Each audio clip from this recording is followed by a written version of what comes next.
Hello dear student, welcome to my YouTube channel. ह्या व्हिडिओमध्ये आपण फर्स्ट ऑनलाईन MCQ टेस्टमधील काही सिलेक्टेड डिफिकल्ट क्वेश्चन डिस्कस करणार आहोत. So let us start with the first question.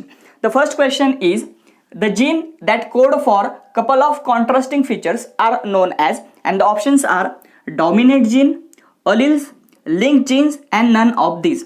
आता या क्वेश्चन मध्ये तुम्हाला काय विचारलेलं आहे ते अगोदर समजून घेऊया. तुम्हाला असं जीन विचारलेला आहे की जो कोड करतो कपल ऑफ कॉन्ट्रास्टिंग फीचर्स साठी. सिंपल आहे, म्हणजे असा कुठला जीन आहे की जो खूप सारे कॉन्ट्रास्टिंग फीचर्स कोड करतो, त्याला काय म्हटलं येईल. सो त्या ऑप्शन्स आपण या ठिकाणी समजून घेऊया. The first option is dominant gene, second option is allele and the third one is linked genes. आता अशा टाईपचे क्वेश्चन सॉल्व्ह करत असताना किंवा प्रॅक्टिस करत असताना तुम्ही चारही ऑप्शनचा विचार करणं फार गरजेचं आहे.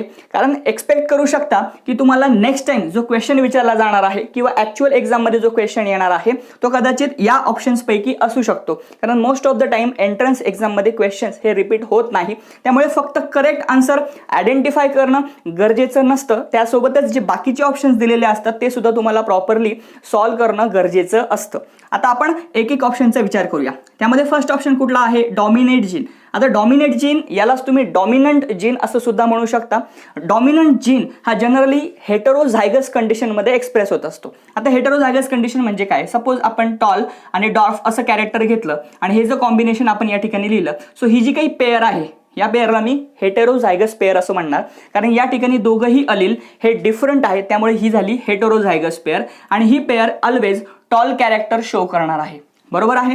सो आता यामध्ये कुठलं कॅरेक्टर एक्सप्रेस झालं तर हे कॅपिटल टी हे कॅरेक्टर एक्सप्रेस झालं, दॅट इज टॉल, आणि स्मॉल टी हे कॅरेक्टर त्या ठिकाणी एक्सप्रेस झालेलं नाहीये. सो हेटेरोझायगस कंडिशनमध्ये जे कॅरेक्टर किंवा जो जीन ऑलवेज एक्सप्रेस होतो त्यालाच आपण डॉमिनेट किंवा डॉमिनंट जीन असं म्हणत असतो. बरोबर आहे. आणि जे कॅरेक्टर एक्सप्रेस होत नाही, म्हणजेच या ठिकाणी हे जे स्मॉल टी आहे हे एक्सप्रेस झालेलं नाहीये, सो या कॅरेक्टरला आपण रिसेसिव्ह जीन असं म्हणणार आहे. सो ऑलवेज रिमेंबर, हेटेरोझायगस कंडिशनमध्ये डॉमिनंट कॅरेक्टर एक्सप्रेस होत असतं, तर हेटेरोझायगस कंडिशनमध्ये रेसेसिव्ह कॅरेक्टर हे एक्सप्रेस होत नाही. रेसेसिव्ह कॅरेक्टर हे ऑलवेज होमोझायगस सिच्युएशनमध्ये एक्सप्रेस होतं. म्हणजे ज्यावेळेस दोघंही कॅरेक्टर्स हे रेसेसिव्ह असतील त्यावेळेसच हे कॉम्बिनेशन डॉर्फ असणार आहे. म्हणजेच रेसेसिव्ह कॅरेक्टरला एक्सप्रेस होण्यासाठी होमोझायगस कंडिशन गरजेची असते. आता हा झाला आपला फर्स्ट ऑप्शन. त्यानंतर आपण सेकंड ऑप्शन बद्दल बोलूया, that is alleles. So what are alleles? Very simple. Alleles are nothing but the two or more alternative forms which occupy identical loci on homologous chromosome. बरोबर आहे ना. alleles काय असतात रे, तर दोन किंवा दोनापेक्षा जास्त फॉर्म्स असतात की जे खूप सारे कॉन्ट्रास्टिंग कॅरेक्टर्स डिसाइड करत असतात. म्हणजे आता सपोज हेच आपण कॉम्बिनेशन घेतलं तर यामध्ये टॉल आणि डॉर्फ हे जे काही कॅरेक्टर्स आहेत, बरोबर आहे ना, हे कॅरेक्टर डिसाइड करण्यासाठी दोन सेपरेट जीन असणार आहेत. बरोबर आहे. So they can be called as alleles. So what are alleles? The two or more alternative form of gene. एकाच जीनचे जर दोनापेक्षा जास्त जर काही फॉर्म्स असतील तर त्यांना आपण एकमेकांचे अलील म्हणू शकतो आणि जे खूप सारे कॅरेक्टर डिसाइड करतात. सो या ठिकाणी टॉल आणि डॉर्फ हे दोन कॅरेक्टर एक्सप्रेस करण्यासाठी आपल्याला दोन डिफरंट अलील्सची गरज आहे की जे एकाच जीनचे कदाचित दोन फॉर्म असू शकतात. त्यामुळे या क्वेश्चनचं करेक्ट आन्सर हे अलील्स असणार आहे. त्यानंतर आपण थर्ड ऑप्शनचा पण विचार करूया, that is link genes. So what are link genes? The name itself indicate these are link genes. आपण जर बघितलं तर क्रोमोझोमवर सर्व जीन्स हे एकमेकांना कनेक्टेड असतात, म्हणजेच लिंक्ड असतात. पण आता लिंक जीन्स तुम्ही जर बघितलं तर हा क्वेश्चन ॲक्च्युली हा option chromosomal basis of inheritance आपला जो 11 नंबरचा चॅप्टर आहे त्यामधला टॉपिक आहे. त्यामध्ये तुम्ही जर बघितलं तर X link genes and Y link genes असे तुम्हाला दिलेले आहेत. ऑलवेज रिमेंबर, हे जे काही लिंक जीन असतात हे ऑलवेज क्रोमोझोमच्या नॉन होमोलॉगस पार्टवर प्रेझेंट असतात. नॉन होमोलॉगस पार्ट, पण कुठल्या क्रोमोझोमच्या, तर सेक्स क्रोमोझोमच्या. सो ह्युमन्समध्ये सेक्स क्रोमोझोम कुठले कुठले असतात रे, तर एक्स अँड वाय. बरोबर आहे. सो एक्स अँड वाय यांना आपण सेक्स क्रोमोझोम असं म्हणत असतो. तर एक्स आणि वाय या सेक्स क्रोमोझोमचा जो नॉन होमोलॉगस पार्ट असतो त्या नॉन होमोलॉगस पार्टवर जे जीन्स प्रेझेंट असतात की जे सेक्स डिटर्मिनेशन करत नाही. बरोबर आहे ना, सेक्स डिटर्मिनेशन मध्ये त्यांचा काहीही रोल नसतो. ठीक आहे. सो असे जे जीन्स असतात ते ॲक्च्युली त्यांना आपण लिंक्ड जीन असं म्हणत असतो. So X linked genes and Y linked genes are the type of linked genes. And the last option is none of this. जो इथे ॲप्लिकेबलच नाही आहे. त्यामुळे या क्वेश्चनचं करेक्ट ऑप्शन असणार आहे अलिल्स, that is 2 or more alternative forms of gene which are responsible for couple of contrasting features in a pea plant. So I hope तुम्हाला या क्वेश्चनचा आन्सर प्रॉपरली कळाला असेल. सो तुम्ही हे नोट करून घ्या आणि यानंतर आपण सेकंड क्वेश्चन सॉल्व्ह करूया. यानंतर जो नेक्स्ट क्वेश्चन आपण सॉल्व्ह करणार आहोत दॅट इज क्वेश्चन नंबर 3. आपण डायरेक्टली क्वेश्चन नंबर 3 वर आलेलो आहे कारण की आपण या टेस्टमधले फक्त डिफिकल्ट क्वेश्चन्स या ठिकाणी डिस्कस करणार आहोत. So third question is what is the likelihood of dwarf offspring being produced in a cross between 2 high heterozygous pea plant. So आता क्वेश्चन काय आहे की या ठिकाणी आपल्याला पॉसिबिलिटी विचारली आहे की डॉर्फ जो ऑफस्प्रिंग आहे तो त्याची पॉसिबिलिटी किंवा त्याचं लाईकलीहुड म्हणजे काय चान्सेस आहेत की तो प्रोड्यूस होऊ शकतो कधी जर आपण क्रॉस केलं 2 हाय हेटेरोझायगस पी प्लांटला. आता सिंपल आहे, ज्यावेळेस आपण 2 हेटेरोझायगस पी प्लांट हे क्रॉस करणार आहे सो त्या क्रॉस नंतर जो काही डॉर्फ कॉम्बिनेशन असलेलं ऑफस्प्रिंग प्रोड्यूस होण्याचे चान्सेस किती आहे ते तुम्हाला पर्सेंटेजमध्ये विचारलेले आहेत. 0%, 50%, 25% अँड 100%. आता आपण हे क्रॉसच्या फॉर्ममध्ये अगोदर रिप्रेझेंट करूया. सिंपल आहे, 2 हेटेरोझायगस पी प्लांट आपल्याला या ठिकाणी मेन्शन करायचे आहे. सो आपण सिंपल आपलं जे काही मोनोहायब्रिड क्रॉसमध्ये जे कॅरेक्टर आहे टॉल आणि डॉर्फ तेच घेऊया. आता हे दोघंही पॅरेंट कसे आहेत रे, हेटेरोझायगस आहे. सो यांचे गॅमेट्स अगोदर सेपरेट करूया. So this will be capital T small T, this will be capital T small T. आणि हे रिप्रेझेंट करण्यासाठी पनेट स्क्वेअरमध्ये मेन्शन करूया यांना. ठीक आहे. सो जास्त वेळ यामध्ये घालवायचा नाही. Capital T small T, capital T small T. आता सगळ्यांना माहिती आहे की या ठिकाणी क्रॉसेस कसे येणार आहे. So this will be capital T capital T small T, this will be capital T small T and this will be small T small T.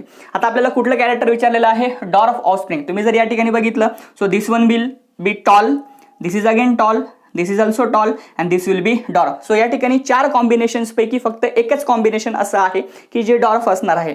So only single combination is there out of 4 combination which is dwarf. So एकच combination हे dwarf असणार आहे, तर बाकीचे सर्व combinations हे tall असणार आहे.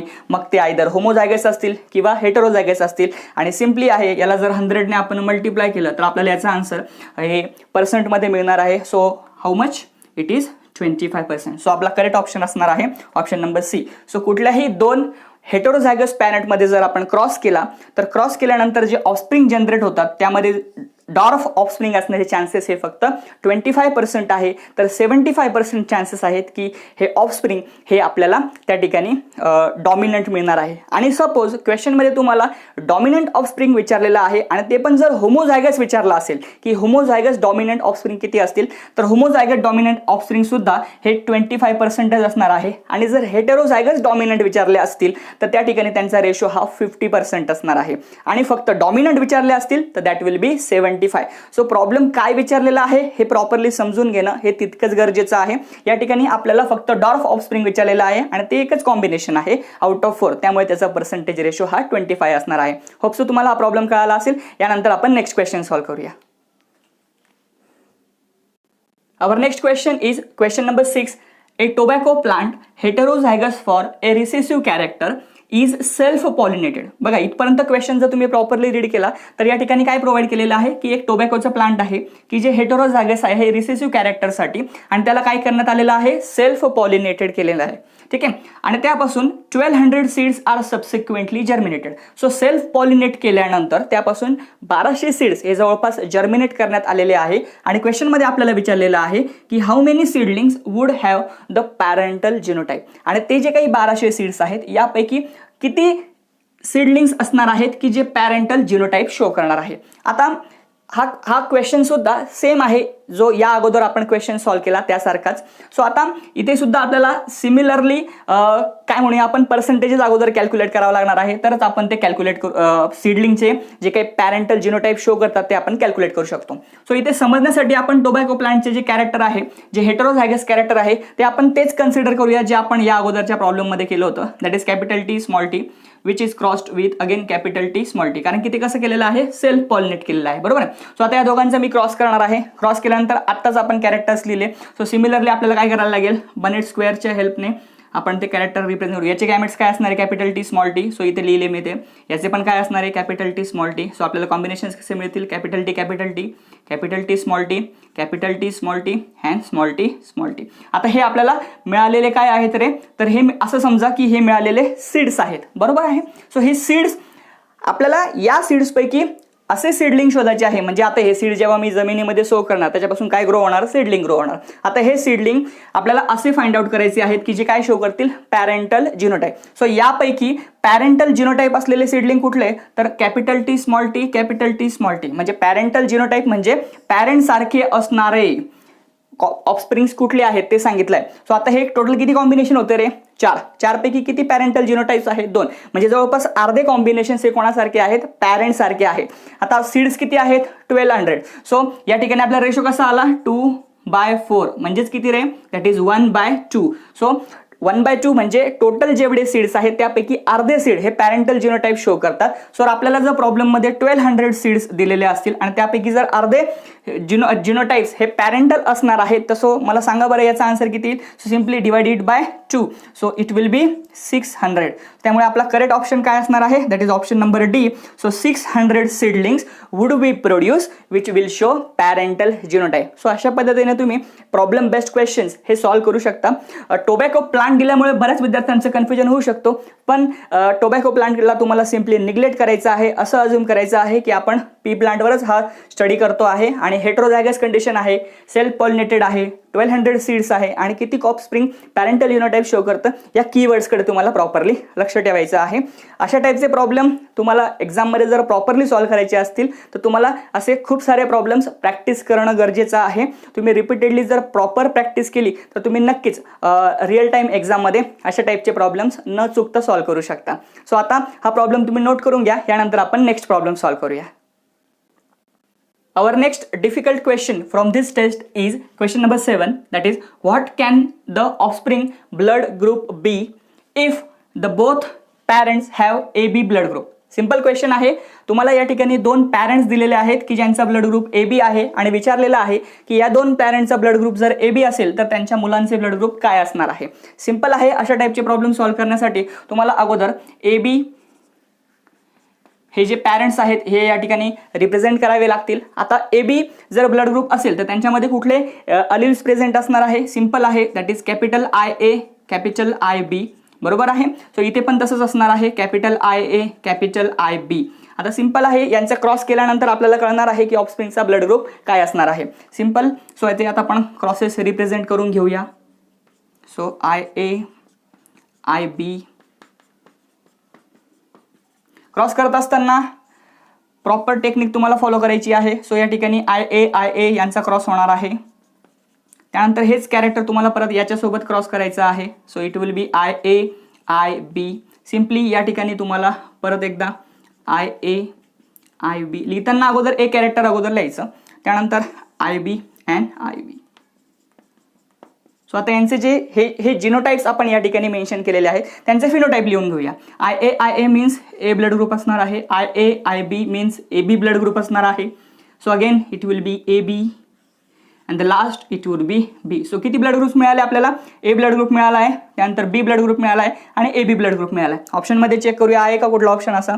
So A B and AB. So B option is correct. So अशा पद्धतीने तुम्ही इथे लक्षात ठेवू शकता की जर पॅरेंटचे ब्लड ग्रुप जर AB असतील, दोघंही पॅरेंट्सचे ब्लड ग्रुप जर AB असतील तर जे ऑफस्प्रिंग प्रोड्यूस होणार आहे त्यांचे ब्लड ग्रुप्स हे 3 असणार आहेत, A B अँड AB. या ठिकाणी O ब्लड ग्रुप नसणार आहे कारण की O ब्लड ग्रुपसाठी जे कॅरेक्टर लागतं दॅट इज स्मॉल I हे या दोघंही पॅरेंटकडे नाही आहे, त्यामुळे O ब्लड ग्रुप नसणार आहे. सो या ठिकाणी ऑफस्प्रिंगचे ब्लड ग्रुप्स हे A B अँड AB असणार आहे. So blood group related problem सुद्धा बऱ्याच वेळेस क्वेश्चनमध्ये तुम्हाला विचारले जातात. ॲक्च्युली या चॅप्टरमध्ये हा प्रॉब्लेम नाही आहे, पण क्रोमोझोमल बेसिस ऑफ इनहेरिटन्स या चॅप्टरशीच रिलेटेड आहे, त्यामुळे या टेस्टमध्ये हा प्रॉब्लेम इन्क्लूड केलेला होता. होपसो तुम्हाला हा प्रॉब्लेम क्लिअर झाला असेल. हा तुम्ही नोट करून घ्या, यानंतर आपण नेक्स्ट प्रॉब्लेम सॉल्व्ह करूया. Our next question is problem number 10. The percentage of AB gamete that A, small a, capital B, small b parent produces is. आता सिंपल आहे, तुम्हाला या ठिकाणी पॅरेंट दिलेला आहे capital A small a capital B small b, आणि या parent पासून A B gamete that is small A B gamete produce होण्याचे पर्सेंटेजचे चान्सेस किती ते विचारलेलं आहे. सिंपल आहे, या ठिकाणी तुम्ही अगोदर हे गॅमेट सेग्रिगेट करून घ्या. So this will be capital A small a, this will be capital B small b, आणि यानंतर सिम्पली जसं आपण आता क्रॉस केलं ते क्रॉस परफॉर्म करा. So this will be capital A B, this will be capital A small b, this will be small a capital B and this will be small a small b. So आता या ठिकाणी तुम्हाला किती combinations मिळाले? 4 combinations. याचं total percentage 100 आहे असं consider करा. सो दिस विल बी 100%. आणि जे सिमिलर आहेत का कुठले कॉम्बिनेशन्स? तर नाही, एकही कॉम्बिनेशन सिमिलर नाही आहे. त्यामुळे सिम्पली तुम्हाला हे 100% या चारहीमध्ये इक्वली डिवाइड करायला लागेल. So this will B 25%, this is again 25%, this will be 25% and last one will be 25%. यापैकी तुम्हाला कुठला विचारलेला आहे? स्मॉल ए बी. सो स्मॉल ए बी हे कॉम्बिनेशन 25% असणार आहे. So correct option will be B. So अशा पद्धतीचे प्रॉब्लेम तुम्ही सिम्पली या टेक्निकने सॉल्व करू शकता. गरजेचं नाही आहे तुम्ही क्रॉस रिप्रेझेंटच केले पाहिजे, पण तुम्ही जर हे क्रॉसेस प्रॉपरली जर तुम्ही ते लिहून घेतले तर तुमचं एरर होण्याचे चान्सेस हे फार कमी असतात. आणि तुम्ही फास्ट ते सोडवण्याचा प्रयत्न करा, कारण की एंट्रन्स एक्झाममध्ये तुमच्याकडे वेळ हा फार लिमिटेड असतो. ठीक आहे. सो हा प्रॉब्लेम तुम्हाला क्लिअर झाला असेल तर आपण नेक्स्ट प्रॉब्लेम सॉल्व करूया. Problem number 14 is a couples got 6 daughters. What's the chance to have girl next time? So किती फनी क्वेश्चन आहे बघा. एक कपल आहे, त्याला ऑलरेडी 6 daughters आहेत, आणि तरी सुद्धा आपल्याला विचारलेलं आहे की नेक्स्ट टाइम त्यांना गर्ल होण्याचे चान्सेस किती आहेत. सो आता ठीक आहे, फनी जरी प्रॉब्लेम असला पण तो एक्झाममध्ये विचारलेला आहे, आता आपल्याला तो सॉल्व्ह करणं गरजेचं आहे. सिंपल आहे, ऑलवेज रिमेंबर या ठिकाणी तुम्हाला हा जो काही नंबर दिलेला आहे हा मुद्दाम कन्फ्यूज करण्यासाठी दिलेला आहे. सो या 6 कडे बघून तुम्ही कन्फ्यूज व्हायचं नाहीये. ऑलवेज रिमेंबर कपल कुठलाही असो त्यांना डॉटर किंवा बॉय होण्याचे चान्सेस हे ऑलवेज अर्धे असतात, म्हणजेच 50% असतात. म्हणजेच काय रे, कारण की तुम्हाला सगळ्यांना माहिती आहे डॉटर प्रोड्यूस होण्यासाठी कुठले क्रोमोझोम्स लागतात? XX. तर बॉय प्रोड्यूस होण्यासाठी XY क्रोमोझोम्स लागत असतात. आणि जर तुम्ही सेक्स डिटर्मिनेशन इन ह्युमन बिंग्स जर प्रॉपरली स्टडी केला असेल तर त्या ठिकाणी बॉय आणि गर्ल होण्याचे चान्सेस हे 50% असतात. म्हणजे जेवढे मुलं प्रोड्यूस होतात तेवढ्याच मुली प्रोड्यूस होत असतात. सो हे आपण त्या क्रॉसमध्ये ऑलरेडी लर्न केलेलं आहे. त्यामुळे बॉय किंवा डॉटर किंवा गर्ल प्रोड्यूस होण्याचे जे काही चान्सेस असतात ते ऑलवेज 50% असतात. सो या कपलच्या केसमध्ये सुद्धा डॉटर होण्याचे चान्सेस म्हणजे नेक्स्ट टाइम गर्ल होण्याचे चान्सेस हे किती असणार आहे? 50%. That is option number C. So त्या ठिकाणी तुम्ही या 6 कडे सिम्पली निग्लेक्ट करा आणि नेक्स्ट टाइम गर्ल होण्याचे चान्सेस हे 50% आहे असा ऑप्शन टिक करू शकता. सो आय होप तुम्हाला हा प्रॉब्लेम क्लिअर झाला असेल. तुम्हाला यावेळेस गर्ल विचारलेला आहे, नेक्स्ट टाइम बॉय जरी विचारलं तरी सुद्धा पर्सेंटेज चान्सेस हे ऑलवेज 50%च असणार आहे. हे डोक्यामध्ये क्लिअर करून घ्या. सो अशा टाईपचे प्रॉब्लेम सॉल्व्ह करत असताना सिम्पली गर्ल आणि बॉय प्रोड्यूस होण्याचे चान्सेस 50% असतात हे फिक्स करूनच तुम्ही ऑप्शन्स हे सिलेक्ट केलं पाहिजे. That's why the correct option for this question will be 50%. That is option number C. यानंतर आपण नेक्स्ट क्वेश्चन सॉल्व्ह करूया. Our next question is question number 22. What is the number of phenotypes in ABO blood group? Options are 6, 4, 1 and 5. Simple आहे, या क्वेश्चनमध्ये तुम्हाला ABO blood group सिस्टीममध्ये total किती phenotypes असतात हे विचारलेलं आहे. आता या अगोदर ब्लड ग्रुप कोण कंट्रोल करतं हे समजून घेऊया. ह्युमन्समध्ये ब्लड ग्रुप कंट्रोल करण्यासाठी आय हा जीन रिस्पॉन्सिबल असतो, किंवा तुम्ही त्याला आय अलील असं सुद्धा म्हणू शकता. आणि याचे 3 सब अलील्स असतात. त्यामध्ये capital IA, capital IB and small I हे त्याचे 3 सब अलील्स आहे. त्यापैकी कॅपिटल IA आणि कॅपिटल IB हे दोघंही को डॉमिनंट असतात, तर स्मॉल आय हा रिसेसिव्ह असतो. आणि हे तिघंही मिळून ABO ब्लड ग्रुप सिस्टीममध्ये ब्लड ग्रुप कंट्रोल करत असतात. आता ABO ब्लड ग्रुप सिस्टीममध्ये किती ब्लड ग्रुप्स हे क्रिएट होतात? Sir there are total 4 blood groups, that is capital A, capital B, capital AB and 4, and these 4 blood groups are nothing but the phenotypes which are present in ABO blood group system. So या blood groups ला आपण phenotype असं म्हणत असतो. What is phenotype? The external appearance of an individual with respect to particular trait. So एखाद्या trait साठी त्या इंडिव्हिज्युअलचा का एक्सटर्नल अपीअरन्स काय आहे त्याला आपण फिनोटाइप असं म्हणत असतो. सो 4 फिनोटाइप्स आपल्याला ABO ब्लड ग्रुप सिस्टीम मध्ये बघायला मिळतात. सो याच ब्लड ग्रुप सिस्टीमसाठी जिनोटाइप काय असतात तेही डिस्कस करून घेऊया. So what is genotypes? Very simple. Genotype is nothing but the genetic constitution of an individual with respect to particular trait. एखाद्या ट्रेटसाठी त्या इंडिव्हिज्युअलमध्ये कुठले जीन्स प्रेझेंट आहेत किंवा त्याचं जेनेटिक कन्स्टिट्यूशन काय असणार आहे त्यालाच आपण जीनोटाइप असं म्हणत असतो. सो ए ब्लड ग्रुप जर असेल म्हणजे ए फिनोटाइपसाठी टोटल 2 जीनोटाइप्स असतात. ते आपण अशा पद्धतीने रिप्रेझेंट करतो. कॅपिटल आय ए और capital I A small I. या ठिकाणी तुम्ही जर बघितलं दोघंही डॉमिनंट आहे तर इथे एक डॉमिनंट आणि एक रिसेसिव्ह जीन प्रेझेंट आहे. बी साठी सुद्धा सिमिलर आहे, दॅट इज आय बी और कॅपिटल आय बी आणि त्यासोबत एक रिसेसिव्ह जीन प्रेझेंट असतो. ए बी साठी capital I A capital I B, तर ओ साठी दोघंही रिसेसिव्ह जीन्स हे प्रेझेंट असतात. सो तुम्ही जर बघितलं तर there are total 4 phenotypes and 6 total genotypes. ठीक आहे. सो या क्वेश्चनमध्ये तुम्हाला फिनोटाइप्स विचारलेले होते जे आपल्याला या टेबलमध्ये दिसतं आहे की there are total 4 phenotypes, that is 4 blood group. So our correct choice will be 4. पण सपोज नेक्स्ट टाइम तुम्हाला जर क्वेश्चन सेम विचारला गेला आणि त्या ठिकाणी फिनोटाइपच्या ऐवजी जीनोटाइप कॅल्क्युलेट करायला सांगितलं असेल तर your answer will be change, that is 6 genotypes will be available for ABO blood group system. So तुम्हाला फिनोटाइप विचारलेले आहेत की जीनोटाइप विचारलेले आहेत हे केअरफुली बघणं फार गरजेचं आहे आणि मगच तुम्ही तुमचा जो काही करेक्ट ऑप्शन असणार आहे तो सिलेक्ट करा. सो सिंपल आहे. एबीओ ब्लड ग्रुप सिस्टीम मध्ये टोटल 4 फिनोटाइप्स असतात आणि टोटल 6 जीनोटाइप्स आपल्याला बघायला मिळतात. याचा चार्ट सुद्धा तुम्हाला टेक्स्टबुक मध्ये दिलेला आहे. होप सो तुम्हाला याचा आन्सर कळाला असेल. आपण नेक्स्ट क्वेश्चन सॉल्व्ह करूया. Our next question is in which of the following DNA not directly involved. यापैकी कुठली प्रोसेस आहे की ज्यामध्ये डीएनए डायरेक्टली इन्व्हॉल्व्ड नसतो हे तुम्हाला क्वेश्चनमध्ये विचारलेलं आहे. ऑप्शन्स बघूया. Replication, translocation, transcription and transformation. आता याचा आन्सर प्रेडिक्ट करण्यासाठी आपल्याला या चारही टर्म प्रॉपरली माहिती असणं गरजेचं आहे. सो आपण प्रत्येक ऑप्शनचा या ठिकाणी विचार करणार आहोत. The first option is replication. See आपल्याला चॅप्टरमध्ये एक टॉपिक दिलेला आहे semi conservative replication of DNA, right. So त्याला आपण काय म्हणणार, सपोज आपल्याकडे डीएनएची कॉपी आहे आणि त्या डीएनएच्या कॉपीचा यूज करून आपण त्याच्यापासून जर 2 डॉटर डीएनए प्रोड्यूस करणार आहोत. ठीक आहे. सो याला आपण काय म्हणतो रे, सो याला आपण रेप्लिकेशन असं म्हणत असतो. पण यामध्ये 50% कॅरेक्टर्स हे प्रिझ्युम केले जात असतात किंवा प्रिझर्व केले जात असतात म्हणून त्याला आपण सेमी कॉन्झर्वेटिव्ह रेप्लिकेशन असं म्हणत असतो. So what is replication?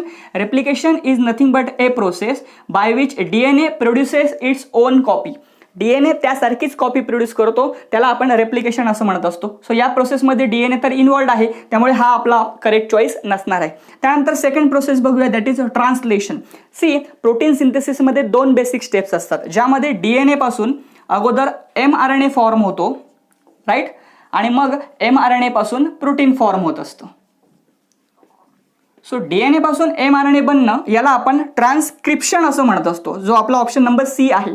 So transcription मध्ये डीएनए पासून mRNA बनत असतो, राईट. सो त्यामुळे हा ऑप्शन सुद्धा आपली करेक्ट चॉईस नसणार आहे.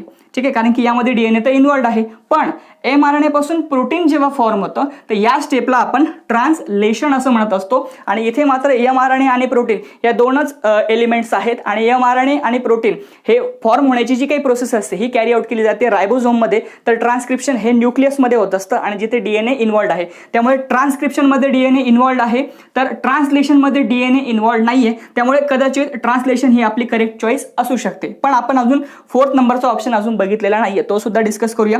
That is transformation. See transformation म्हणजे काय रे, तर एक जेनेटिक मटेरियल दुसऱ्या जेनेटिक मटेरियलमध्ये जर कन्वर्ट होत असेल किंवा एक स्पेसिस दुसऱ्या स्पेसिसमध्ये कन्वर्ट होत असेल तर त्याला आपण ट्रान्सफॉर्मेशन असं म्हणत असतो. ग्रिफिथ एक्सपेरिमेंट तुम्ही जर प्रॉपरली स्टडी केला असेल तर त्या ग्रिफिथ एक्सपेरिमेंटमध्ये जे आर टाईपचे बॅक्टेरिया असतात ते एस टाईपच्या बॅक्टेरियामध्ये स्वतःला काय करतात, ट्रान्सफॉर्म करतात, म्हणजे चेंज करतात. आणि ते चेंज करण्यासाठी रिस्पॉन्सिबल कोण असतं, तर जेनेटिक मटेरियल असतं की जे नंतर केलेल्या एक्सपेरिमेंटमध्ये जो हर्शी आणि चेज यांनी एक्सपेरिमेंट केलेला होता, त्यासोबतच ॲव्हरी मॅकलार्डने जो एक्सपेरिमेंट केला होता त्या एक्सपेरिमेंटमध्ये हे प्रूव्ह झालं होतं की जेनेटिक मटेरियल हे ऑलवेज डीएनए असतं की ज्यामुळे आर टाईपचा बॅक्टेरिया एस टाईपच्या बॅक्टेरियामध्ये कन्वर्ट झाला होता की ज्याला ग्रिफिथने ट्रान्सफॉर्मिंग प्रिन्सिपल किंवा ट्रान्सफॉर्मेशन असं नाव दिलं होतं. त्यामुळे ट्रान्सफॉर्मेशनसाठी सुद्धा कोण रिस्पॉन्सिबल असतो, डीएनएच रिस्पॉन्सिबल असतो. त्यामुळे या क्वेश्चनची आपली करेक्ट चॉईस असणार आहे, दॅट इज ट्रान्सलेशन, की ज्यामध्ये mRNAचं कन्व्हर्जन प्रोटीनमध्ये होत असतं आणि प्रोटीन फॉर्मेशन हे ऑलवेज रायबोझोममध्ये कॅरी आउट केलं जातं. That's why ribosomes are called as protein factories of our body. So I hope तुम्हाला या क्वेश्चनचा आन्सर समजला असेल. यानंतर आपण नेक्स्ट क्वेश्चन सॉल्व्ह करूया. Our next MCQ is Question number 36. If one strand of DNA has nitrogenous bases as A, T, C, T, G, what would the additional strand sequence of RNA be? Simple question आहे. हा question solve करण्यासाठी तुम्हाला complementary base pairing RNA मध्ये कशी present असते हे माहिती असणं गरजेचं आहे. सो आपण कॉम्प्लिमेंटरी बेस पेअरिंगसाठी DNA आणि RNA हे दोघंही जेनेटिक मटेरियल घेऊया आणि दोघांमध्ये कॉम्प्लिमेंटरी बेस पेअरिंग कशी असते ते अगोदर समजून घेऊया. सिंपल आहे. DNA मध्ये कॉम्प्लिमेंटरी बेस पेअरिंग होत असताना A always pairs with T and G always pairs with C.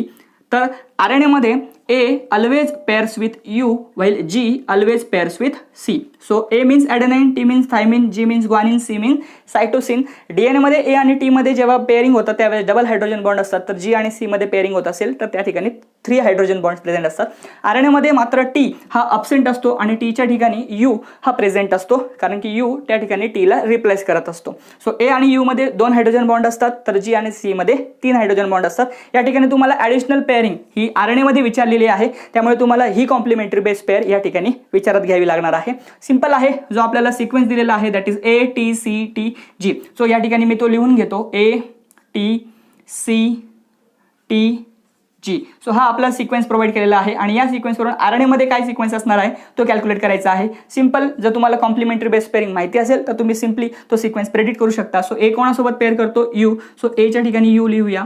T आता या ठिकाणी बघा या ठिकाणी जर बघितलं तर टी नाहीये पण या ठिकाणी टी आहे DNA मध्ये बरोबर आहे. सो U हा टी ला रिप्लेस करतो आहे. सो या U ला तुम्ही थोड्या वेळासाठी काय अज्युम करायचं आहे टी अज्युम करायचं आहे. सो टी ची पेअरिंग कोणासोबत होणार A. सो या ठिकाणी मी A लिहिणार आहे. C ची पेअरिंग दोघं ठिकाणी G सोबत होते. T again pairs with A and G pairs with C. त्यामुळे आपला करेक्ट ऑप्शन असणार आहे UAGAC. सो ऑप्शन मध्ये कुठला आहे so UAGAC that is option number B will be the correct choice. त्यामुळे RNA मध्ये जो ॲडिशनल स्ट्रँड सिक्वेन्स प्रेझेंट असणार आहे तो असणार आहे UAGAC. होप सो तुम्हाला हा प्रॉब्लेम कळाला असेल. यानंतर आपण नेक्स्ट प्रॉब्लेम सॉल्व्ह करूया. Our next problem is DNA can be form over RNA through ligase, reverse transcriptase, gyrase and helicase. Simple आहे. या प्रॉब्लेममध्ये तुम्हाला असं विचारलेलं आहे की RNA पासून DNA फॉर्म होण्यासाठी कुठला एन्झाईम लागतो आणि ऑप्शन्समध्ये तुम्हाला 4ही एन्झाईमच प्रोव्हाइड केलेले आहेत. Ligase, reverse transcriptase, gyrase and helicase. Simple आहे. एन्झाईम आपण कसं आयडेंटिफाय करतो ज्या वर्डच्या शेवटी ASE असतो दॅट रिप्रेझेंट्स अँड एन्झाईम. प्रत्येकाच्या शेवटी ASE आहे त्यामुळे हे 4ही एन्झाईम्स तुम्हाला या ठिकाणी प्रोव्हाइड केलेले आहे. सो आता हा प्रॉब्लेम सॉल्व्ह करण्यासाठी तुम्हाला प्रत्येक एन्झाईमचा रोल हा प्रॉपरली माहिती असणं गरजेचं आहे. सो आपण ते अगोदर समजून घेऊया. सी लायगेज हा जो एन्झाईम असतो हा जॉईनिंग रिएक्शन मध्ये पार्टिसिपेट करत असतो. ज्या ठिकाणी तुम्हाला 2 फ्रॅगमेंट्स एकमेकांसोबत जॉईन करायचे असतील म्हणजे कनेक्ट करायचे असतील सो अशा जॉईनिंग रिएक्शन मध्ये जो एन्झाईम यूज केला जातो त्याला आपण लायगेज एन्झाईम असं म्हणत असतो. त्यानंतर रिव्हर्स ट्रान्सक्रिप्टेज हा एन्झाईम समजून घेऊया. सिंपल आहे. DNA पासून ज्यावेळेस RNA फॉर्म होतो त्याला आपण ट्रान्सक्रिप्शन असं म्हणत असतो. राईट. सो ही ट्रान्सक्रिप्शन ॲक्टिव्हिटी कॅटलाइज करण्यासाठी म्हणजे इनिशिएट करण्यासाठी आपल्याला जो एन्झाईम लागतो त्याला आपण ट्रान्सक्रिप्टेज असं म्हणत असतो. सो ट्रान्सक्रिप्शनसाठी कुठला एन्झाईम लागतो ट्रान्सक्रिप्टेज. आणि प्रॉब्लेममध्ये तुम्हाला काय विचारलेलं आहे की RNA पासून DNA फॉर्म होण्यासाठी कुठला एन्झाईम लागेल. आपण या ठिकाणी काय डिस्कस केलं DNA पासून RNA फॉर्म होण्यासाठी ट्रान्सक्रिप्टेज एन्झाईम लागत असेल तर RNA पासून DNA फॉर्म व्हायला कुठला एन्झाईम लागेल so that will be reverse transcriptase. Reverse का म्हटलं रे कारण की या ठिकाणी ही प्रोसेस रिव्हर्स झालेली आहे त्यामुळे एन्झाईमचं नाव हे रिव्हर्स असणार आहे that is reverse transcriptase. Transcriptase एन्झाईमच्या रिव्हर्स ही ॲक्टिव्हिटी आहे त्यामुळे तिला आपण रिव्हर्स ट्रान्सक्रिप्टेज या एन्झाईमला असं म्हणणार आहोत. आणि ही जी ॲक्टिव्हिटी असणार आहे that will be reverse transcription that is formation of DNA from RNA. त्यामुळे या क्वेश्चनचं करेक्ट आन्सर हे ऑप्शन नंबर B असणार आहे. पण आपल्याला अजून दोघंही ऑप्शनचा विचार करायचा आहे.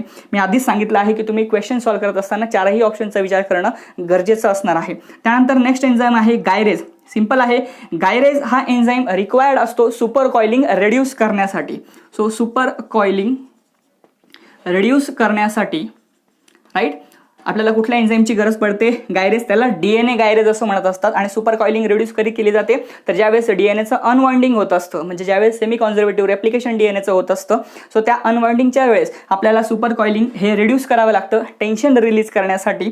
सो त्या ठिकाणी DNA गायरेज नावाचा एन्झाईम हा यूज केला जातो. And the last one is helicase enzyme. Simple आहे.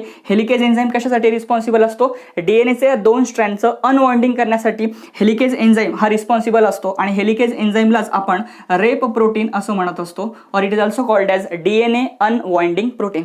सो जर तुम्हाला चारही एन्झाईमचे रोल्स कळाले असतील तर तुम्ही या क्वेश्चनचा आन्सर इझिली प्रेडिक्ट करू शकता. That is reverse transcript is an enzyme which is responsible for formation of DNA from the RNA molecule. Biology सारख्या सब्जेक्टमध्ये जेवढे पण एन्झाईम्स तुम्हाला टेक्स्टबुकमध्ये दिलेले आहेत त्यांचे रोल प्रॉपरली जर तुम्हाला माहिती असेल तर तुम्ही अशा टाईपचे क्वेश्चन्स हे इझिली सॉल्व्ह करू शकता. आणि ज्या विद्यार्थ्यांचे रोल हे खरंच लर्न नसेल तर त्या विद्यार्थ्यांना अशा टाईपचे प्रॉब्लेम सॉल्व्ह करण्यामध्ये डिफिकल्टी फेस कराव्या लागू शकता. आय होप तुम्हाला या प्रॉब्लेमचं आन्सर हे कळालं असेल. यानंतर आपण लास्ट प्रॉब्लेम सॉल्व्ह करूया.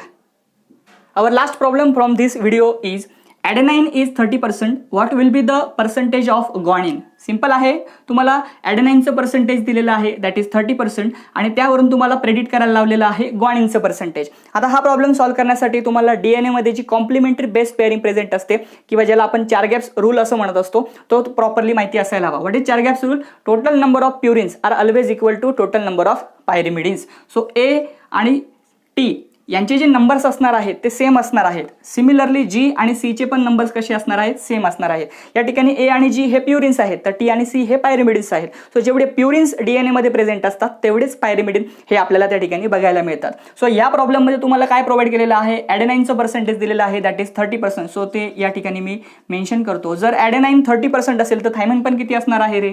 30% असणार आहे. आणि या ठिकाणी सर्व व्हॅल्यूज या पर्सेंटेजमध्ये असणार आहेत. त्यामुळे या चारही न्यूक्लिओटाइडचे जे काही किंवा या चारही नायट्रोजनस बेसेसचं टोटल पर्सेंटेज किती असणार आहे? बट ऑफकोर्स 100 असणार आहे. राईट. सो या ठिकाणी मी ते मेन्शन करून घेतो. जर हे 100 या चारही बेसेसचं पर्सेंटेज असणार आहे. सो हे जर 30 असेल आणि हे 30 असेल तर 30 + 30 दॅट इज 60%. राईट. सो आपल्याला टोटल किती हवं आहे? 100%. जर या दोघांचं मिळून 60 असेल तर या दोघांचं मिळून किती असायला हवं? सिंपल आहे, 100 कंप्लीट करण्यासाठी या दोघांचं पर्सेंटेज किती येणार आहे? 40%. त्यामध्ये मग G आणि C या दोघांचं पर्सेंटेज असणार आहे 40. सो मला सांगा जर हे दोघांचं मिळून 40 असेल तर या Gचं आणि Cचं इंडिव्हिज्युअली किती असणार आहे? सिंपल आहे, याला आपल्याला इक्वली डिवाइड करायला लागेल. So G will be 20% and C will be 20%. कारण की आपण आधीच बघितलं की 4 गॅप रूल काय सांगतो? जेवढे प्युरिन्स असतात तेवढेच पायरिमिडिन असतात. त्यामुळे 40% कंप्लीट करण्यासाठी G आणि C हे इक्वली डिवाइड केलेले असतील. सो Gचं पर्सेंटेज असणार 20 आणि Cचं पर्सेंटेज असणार आहे 20. सो या ठिकाणी तुम्हाला विचारलेलं आहे ग्वानिनचं percentage that is 20%. That's why our correct option will be 20%. So I hope तुम्हाला या अशा टाईपचे प्रॉब्लेम आता अजून सॉल्व्ह करता येतील. कारण की अशा टाईपचे प्रॉब्लेम तुम्ही एक्सपेक्ट करू शकता की ज्यामध्ये फक्त काय होईल की ही जी पर्सेंटेजची व्हॅल्यू आहे ती तुम्हाला बदलून जाईल किंवा त्या ठिकाणी तुम्हाला या ठिकाणी ॲडेनाइन दिलेलं आहे. सो तुम्हाला नेक्स्ट टाइम कदाचित ग्वानिन दिलेलं असेल, सायटोसिन दिलेलं असेल आणि त्यावरून तुम्हाला अदर नायट्रोजनस बेसेस हे कॅल्क्युलेट करायला लावू शकतात. आय होप तुम्हाला हा प्रॉब्लेम क्लिअर झाला असेल.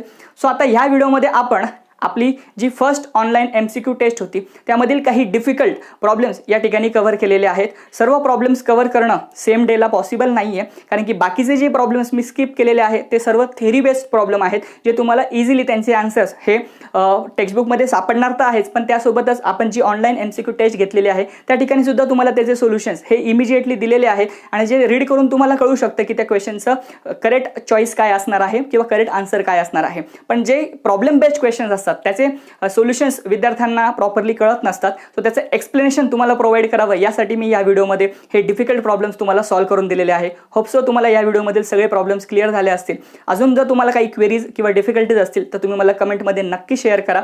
मी त्या सॉल्व्ह करण्याचा नक्की प्रयत्न करेल आणि त्यासोबतच जे नेक्स्ट ऑनलाईन MCQ टेस्ट आपण कंडक्ट करणार आहोत त्याचे व्हिडिओ सुद्धा बघा. सो सगळ्यांना अपकमिंग MST CET साठी ऑल द बेस्ट.